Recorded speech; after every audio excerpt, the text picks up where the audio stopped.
The forest was quiet that morning, more quiet than it should have been. Tall trees stood close together, their branches blocking most of the sunlight.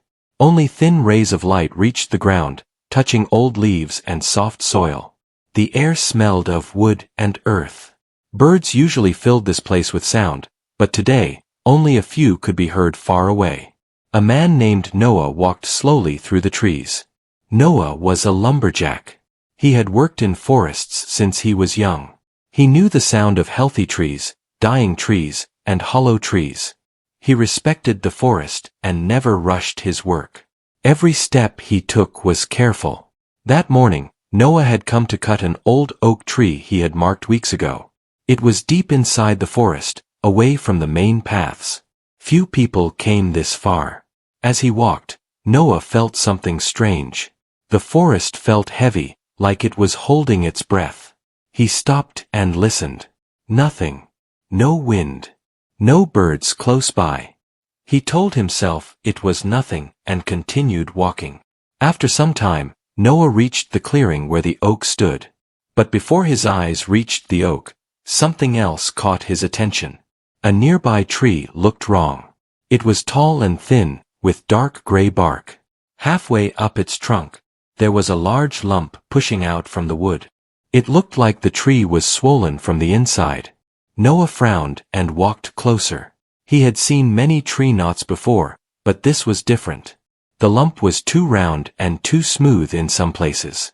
It did not look natural. He placed his hand on it. The lump felt warm. Noah pulled his hand back quickly. Trees were always cold in the morning. Always. He looked around the forest again. The silence felt deeper now. His heart began to beat faster. Noah leaned closer to the tree and pressed his ear against the trunk. At first, he heard nothing. Then he heard it. A faint sound, slow and steady, like a deep rhythm hidden inside the wood. Noah stepped back, his face pale. That sound did not belong in a tree. His mind searched for answers. Maybe an animal was trapped inside. It had happened before, though never like this. The lump was too big. And the sound was too calm. Noah walked around the tree. On the other side, the bark was cracked and stretched, like something had pushed against it for a long time. Thin lines ran down the trunk, almost like scars. He swallowed hard. Leaving would have been the smart choice. Calling someone else would have been safer. But Noah was not the kind of man who ignored something that needed help. If something was trapped inside, it might not survive much longer. He took a deep breath and picked up his axe. Carefully, he cleared the ground around the tree. He chose a spot just below the lump and raised the axe. The first strike landed. The sound was wrong. Instead of a sharp crack, the axe made a dull thud, as if it had hit something soft. The tree shook slightly. Noah froze. The forest stayed silent. He pulled the axe back and struck again, harder this time. The bark split open, revealing dark wood underneath. A thick dark liquid slowly leaked from the cut and ran down the trunk. Noah stepped back in shock. This was not normal tree sap. It smelled sharp and old. His hands began to shake. He should stop, he thought. He should walk away. But before he could, the lump above the cut moved. It shifted slowly, pressing outward. Noah dropped the axe. His heart pounded as cracks spread across the bark. The lump pushed harder, and the wood around it began to break apart. With a loud tearing sound, the bark split open. Inside the tree was not empty. Something was wrapped tightly inside, hidden deep within the wood. It was covered in layers of old bark and hardened sap, like the tree had grown around it over many years. Noah stared, unable to move. The shape inside was long and still. Too smooth to be wood. Too shaped to be natural. Then he noticed something that made his breath stop. A hand. Human fingers slowly became visible as the bark fell away. Noah staggered back, nearly falling. This was impossible. Trees did not grow around people. His mind raced. Had someone been placed here long ago? Had the tree slowly swallowed them as it grew? The forest suddenly felt closer, darker. Noah wanted to run, but his legs would not move. The wood continued to crack and fall away. More of the hidden figure became visible. The person was wrapped tightly, their body pressed into the shape of the tree itself. They looked peaceful, as if they were sleeping. Noah covered his mouth. This was no accident. This was not nature alone. Someone had been hidden here. Someone forgotten. A sudden gust of wind rushed through the forest, shaking the branches above. Leaves fell around Noah like rain. The silence broke, but the fear remained. Noah took another step back, his eyes locked on the figure inside the tree. Cutting the tree had revealed something meant to stay hidden. And whatever the truth was, Noah knew one thing for sure. This forest was keeping a secret. And now, it had chosen him to find it. Noah stood frozen in place. The forest felt different now. The air was colder, and the shadows between the trees looked deeper. The figure inside the tree did not move, but its presence felt heavy, like it changed everything around it. Slowly, Noah forced himself to breathe. He was a lumberjack, not a man who scared easily. But this was not something he had trained for. This was not a broken tree or a fallen branch. This was a human body wrapped inside living wood. Noah stepped closer, careful with every movement. The bark around the opening had split wide enough to see more clearly.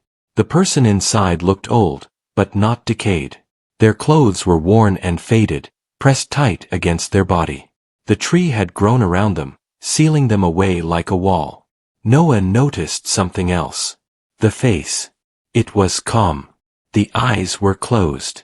There was no sign of pain. No sign of struggle. It looked like the person had been placed there gently. Noah whispered to himself, asking how this could be real. Trees took years to grow this thick. Whoever this person was, they had been here for a very long time. A sound behind him made Noah turn sharply. A branch snapped under a footstep. Noah's heart jumped. He looked through the trees and saw another man approaching. It was Liam, a forest worker who sometimes checked the area. Liam stopped when he saw Noah's face. "What is it?" Liam asked. Noah did not answer right away. He pointed toward the tree with shaking hands. Liam stepped closer, confused at first. Then he saw it. His mouth opened, but no sound came out. They stood together in silence, staring at the tree. "This is not possible," Liam finally said. Noah nodded slowly. "I thought I was losing my mind." Liam circled the tree, keeping his distance. "Someone put them here. On purpose." The word stayed between them. On purpose. Noah felt a chill run through his body. They both knew this was no accident. This was not nature alone. Someone had made a choice. "We need to report this," Liam said quietly. Noah agreed. But something stopped him from moving. There was something familiar about the person inside the tree. Something he could not explain. As Liam stepped closer again, his foot slipped on loose bark. He caught himself, but his movement caused another piece of wood to fall away. The tree cracked loudly. Both men jumped back. The opening grew wider, and more of the figure became visible. Around the person's neck was a thin metal chain. At the end of the chain was a small tag. Noah leaned forward carefully and reached for it. His fingers trembled as he brushed away dirt and old sap. There was a name scratched into the metal. Mara. Noah's chest tightened. "That name," he said softly. "I have heard it before." Liam looked at him. "Where?" Noah closed his eyes, searching his memory. "When I was a boy," he said. "People talked about a woman who vanished in this forest. Long ago. No one ever found her." Liam's face turned pale. "That was more than 30 years ago," he said. Noah nodded. They both looked back at the tree. The forest had kept her all this time. A sudden wind rushed through the trees again, stronger than before. Leaves flew across the ground, and branches swayed above them. The tree creaked. The sound made Noah uneasy. "This tree is not stable anymore," Noah said. "Cutting it opened something that should have stayed sealed." Liam agreed. "We should not touch it anymore." They stepped away from the tree and stood near the edge of the clearing. Noah took out his phone with shaking hands. The signal was weak, but enough to make a call. As he spoke, his eyes never left the tree. While waiting, Noah felt something else. A feeling that they were not alone. He scanned the forest, his eyes moving between the trunks. The trees stood still, but the silence felt watched. Minutes passed slowly. Then they heard footsteps again. This time, it was not one person. Two officials arrived, responding to the call. They listened carefully as Noah and Liam explained everything. When they saw the tree, even they struggled to hide their shock. "This area will be closed immediately," one of them said. They placed markers around the clearing and told Noah and Liam to step back. As the officials worked, Noah noticed something strange. The tree seemed to be healing. Thin lines of sap slowly crept along the broken bark, as if the tree was trying to close itself again. Noah pointed it out. The official frowned. "Trees do not heal like that." But there it was. The forest was reacting. As the sun began to lower, shadows stretched across the clearing. The light made the figure inside the tree look almost alive. Noah felt a strange pull in his chest. This was not the end. Whatever happened to Mara did not stop with her being hidden inside a tree. Someone knew this place. Someone knew what the forest could do. As Noah and Liam were escorted away, Noah looked back one last time. The tree stood silent, wounded but standing. The forest closed in around it, hiding it once more. Noah knew he would not sleep that night. Because the forest had shared a secret. And secrets like this never stay buried forever. That night, Noah did not sleep. He lay in his small wooden house near the edge of the forest, staring at the ceiling. Every sound made his heart jump. The wind outside brushed against the walls, and branches scraped lightly against the roof. Each time Noah closed his eyes, he saw the tree. He saw the broken bark. He saw the still face hidden inside the wood. And he saw the name carved into the metal tag. Mara. When morning came, Noah felt tired but restless. He knew he could not stay away. Something inside him pulled him back toward the forest, even though part of him feared what he might find. After sunrise, Noah returned to the clearing. The area was blocked with tape and warning signs. No one was supposed to enter. The officials had said more people would come later with proper equipment. But Noah stood at the edge and watched. The tree was still there. From a distance, it looked almost normal again. The broken bark had darkened, and sap had dried along the cracks. Leaves above it moved gently, as if nothing had happened. Noah felt a strange sadness. The forest looked calm, but he knew what it was hiding. As he stood there, an older woman approached along the path. She walked slowly, leaning on a wooden stick. Her hair was gray, and her eyes were sharp. She stopped when she saw Noah. "You are the one who found it," she said. Noah turned, surprised. "Yes." The woman nodded. "My name is Ruth. I live near the old road." Noah recognized her name. She had lived near the forest longer than anyone else. "I heard what they found," Ruth said quietly. "I knew one day the forest would speak." Noah frowned. "You knew." Ruth looked toward the trees. "I knew Mara." Noah felt his chest tighten. "You did." Ruth nodded slowly. "We were young together. She was kind. Quiet. She loved this forest." Noah listened closely. "Many years ago, people feared this place," Ruth continued. "They believed the forest protected itself. That it kept what belonged to it." Noah thought of the way the tree had grown around Mara. "What happened to her?" Noah asked. Ruth took a deep breath. Mara knew something. Something someone did not want others to know. She planned to leave and tell the truth. Ruth paused. She never made it out. Noah felt anger rise in him. Someone hurt her. Ruth did not answer directly. People believed she vanished. The forest became the excuse. Noah looked back at the tree. But the forest did not do this alone. Ruth nodded. No. Someone used the forest. They knew its power. They hid her where no one would look. A chill ran through Noah. Who would do that, he asked. Ruth shook her head. Time has hidden names. But secrets leave marks. As they spoke, Noah noticed something else. The ground near the tree looked disturbed. Fresh marks in the soil. Someone had been there. That night. Noah's heart raced. Someone came back. Ruth followed his gaze. Her face tightened. Then they know it has been found. Before Noah could respond, a vehicle approached. Officials returned to the site with equipment. They asked Noah and Ruth to step back. Noah watched as they examined the tree closely.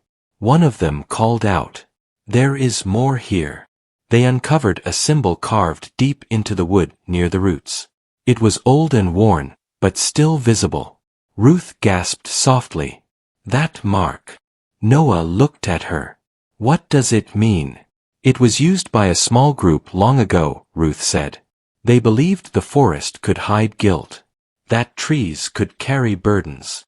Noah clenched his fists. The forest was not just a place. It was used as a tool. As the day went on, news spread quickly. People gathered at a distance, whispering and pointing. Some looked afraid. Others looked guilty. Noah noticed one man standing apart from the rest. He wore a dark coat and watched the tree without speaking. Their eyes met. The man turned away quickly and disappeared into the crowd. Noah felt certain. Someone was still watching. That evening, Noah walked home with heavy steps. He felt the weight of what he had learned pressing on him. At his door, he found something waiting. A small piece of bark. Carved into it was a single word. Stop. Noah's hands trembled.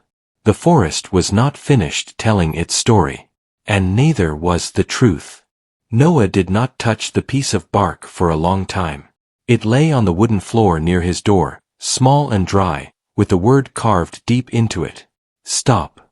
The word felt heavy, like it carried a voice with it. Noah locked his door and sat at the table, staring at the bark. Someone had come to his home. Someone knew where he lived. That thought stayed with him as the night slowly passed. When morning arrived, Noah made a decision. He would not stop. If someone wanted him silent, then the truth mattered more than ever. Noah went straight to Ruth's house. She lived in a small place near the old road, surrounded by low trees and wild grass. She opened the door before Noah could knock, as if she had been expecting him. You received a warning, she said. Noah nodded and showed her the bark. Ruth's face darkened. They are afraid now. Who are they? Noah asked. Ruth stepped aside and invited him in. Inside, the house smelled of old books and herbs. She sat slowly and looked at Noah with serious eyes. There were a few men long ago, she said. They controlled land near this forest. They believed power came from silence. When Mara learned the truth, she became a threat. Noah leaned forward. What truth? Ruth took a deep breath. Money taken from others. Land stolen through lies. Mara found records hidden away. She planned to share them.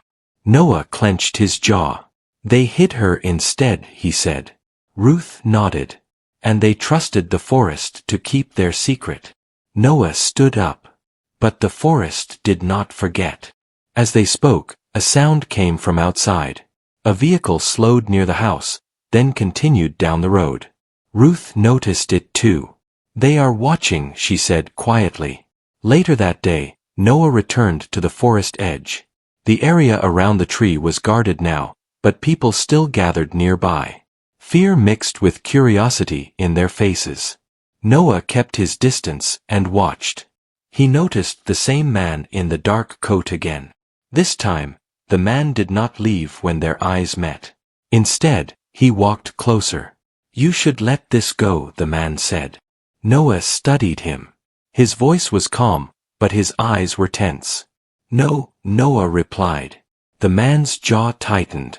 "Some things are better left buried." Mara was buried alive in a tree, Noah said. That was not right. The man said nothing.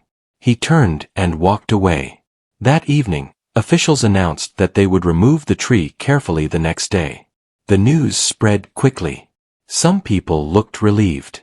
Others looked worried. Ruth visited Noah that night. "They will try something," she said. Noah nodded. "I know." As darkness fell, the forest grew restless. The wind picked up, and branches creaked loudly. Noah stood by his window, watching the tree line. Then he saw it. A faint light moving among the trees. Someone was there. Noah grabbed his jacket and stepped outside quietly. He followed the light at a distance, careful not to make noise. The figure moved toward the clearing. When Noah reached the edge, he hid behind a large trunk and watched. The man in the dark coat stood near the tree. He held a tool in his hand and moved quickly, cutting at the base of the trunk. Noah's heart pounded. The man was trying to destroy evidence. Before Noah could act, the forest reacted. A loud crack echoed as a nearby branch broke and fell, blocking the man's path. The ground shifted slightly, and roots pushed upward, tangling around his feet.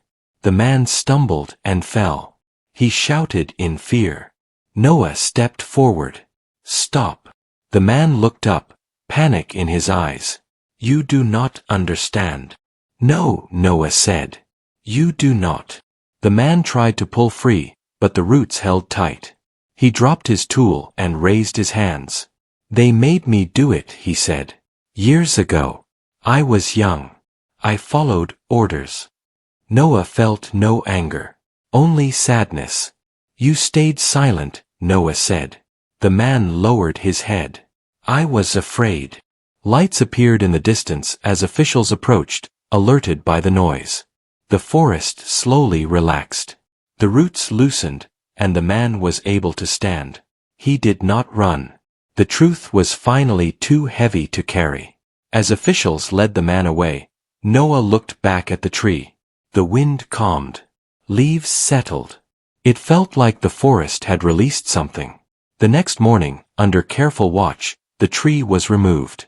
The forest stood quiet as the truth was uncovered fully. Mara would finally be brought into the light. Noah stood with Ruth at the edge of the clearing. "It is almost over," Noah said. Ruth nodded. The forest waited a long time for this. Noah knew one part remained. Justice. The morning after the tree was removed felt different. The forest stood calm, as if a long breath had finally been released. Sunlight reached the ground more easily, touching the soil where the tree once stood.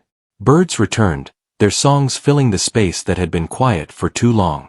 Noah stood near the clearing with Ruth. The place looked empty now, but the weight of what had happened still lingered in the air. "They waited a long time," Noah said softly. Ruth nodded. So did the forest. The truth came out faster than Noah expected. The man in the dark coat spoke. At first, his words were slow and careful, but soon the whole story spilled out. Years ago, a small group of men had taken land that did not belong to them. They used false papers and quiet threats. Mara had discovered the truth by accident while helping organize old records. When she refused to stay silent, they panicked. They did not plan what happened next. They chose the forest because people already feared it. They believed the trees would hide what they did forever. But time has a way of breaking silence. News spread beyond the town. People listened. Old stories were re-examined. Other names came forward, linked to the same group.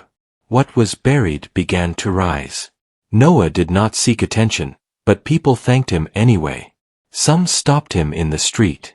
Others left notes at his door, Small messages of gratitude. He accepted them quietly. He never believed he was special. He believed he was simply there when the forest chose to speak. Ruth visited him often in the days that followed. Mara would be grateful, she said one afternoon as they sat outside. Noah looked toward the trees. I hope she knows she was not forgotten. Ruth smiled gently. She knows now. A small memorial was placed near the clearing. Nothing large. Just a simple wooden marker with Mara's name and a few words about truth and courage. People came quietly. Some left flowers. Others stood in silence. Noah visited early one morning when no one else was there. He placed his hand on the marker and closed his eyes. The forest felt warm. For the first time since he found the tree, Noah felt peace. Work slowly returned to normal. Noah went back to his daily routine, but something had changed. He walked with more care. He listened more closely. The forest was alive in ways people often ignored. One evening, as the sun set behind the trees, Noah saw a young boy standing near the edge of the forest. The boy looked unsure, holding a small bag. Are you lost? Noah asked gently. The boy shook his head. I wanted to see where it happened. Noah nodded. Come. I will show you. They walked together to the clearing. The boy looked around quietly. Is it scary? The boy asked. Noah smiled softly. Not anymore. Why? Because the truth is not hidden here now. The boy seemed to think about that. So the forest is good. Noah considered his answer. The forest remembers, he said. It protects. And it waits. The boy nodded, satisfied. As seasons changed, the clearing slowly healed. New plants grew where the tree once stood. Life returned naturally, without force. Noah continued his work, but he never cut without listening first. He paid attention to the signs, the sounds, the feeling of the place. One late afternoon, Noah returned to the spot alone. The wind moved gently through the leaves. The ground felt solid under his feet. He stood still for a long time. Thank you, he whispered.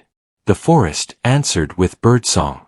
Noah turned and walked away, knowing some stories never truly end. They simply become part of the land. And the forest would remember.